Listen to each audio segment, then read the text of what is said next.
Viral masa demo buruh di Bekasi, adang ambulans yang bawa karyawan sakit. Sebuah video yang memperlihatkan mobil ambulans diadang sejumlah buruh saat aksi demonstrasi di depan pintu gerbang PT Yamaha Music Manufacturing Asia, kawasan industri MM2100, Cibitung, Kabupaten Bekasi, viral di media sosial.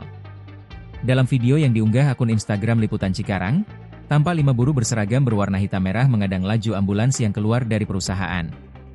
Salah satu buruh tampak membawa sejumlah kertas yang diambil dari dalam ambulans.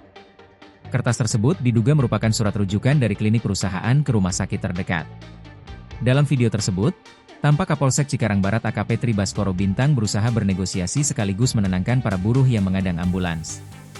Sehubungan dengan video yang viral, Bintang membenarkan aksi pengadangan laju ambulans oleh masa aksi yang tengah keluar dari PT Yamaha Music Manufacturing Asia pada Senin, 23 Juni 2025.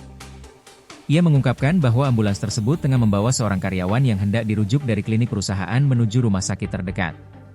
Meski demikian, ambulans tersebut pada akhirnya berhasil lolos dari pengadangan usai kepolisian menengahi aksi tersebut.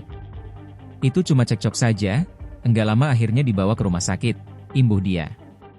Sebelumnya diberitakan, ratusan buruh yang tergabung dalam Aliansi Buruh Bekasi melawan menggelar demonstrasi di depan pintu PT Yamaha Music Manufacturing Asia di kawasan industri MM2100, Cibitung, Kabupaten Bekasi, Jawa Barat, Senin, 23 Juni 2025. Aksi ini digelar menyusul pemecatan sepihak 2 karyawan perusahaan tersebut bernama Slamet Bambang Waluyo dan Wiwin Zaini Miftah. Slamet dan Wiwin merupakan Ketua dan Sekretaris Pimpinan Unit Kerja, PUK, Serikat Pekerja Elektronik Elektrik, SPEE, Federasi Serikat Pekerja Metal Indonesia, SPESMI. Sarino menjelaskan, pihaknya sebelumnya telah berupaya menggelar mediasi dengan perusahaan, dengan melibatkan pemerintah kabupaten, Pemkab, Bekasi. Namun mediasi tak menemukan titik temu. Akhirnya, pemerintah setempat menerbitkan sejumlah anjuran, diantaranya membatalkan PHK Bambang dan Wiwin. Selain itu, perusahaan dianjurkan untuk mempekerjakan kembali keduanya di posisi dan jabatan semula. Bahkan, perusahaan dianjurkan membayar upah keduanya selama tidak dipekerjakan.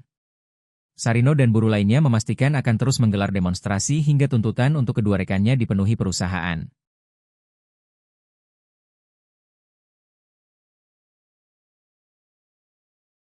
Download Tribun X sekarang, menghadirkan lokal menjadi Indonesia.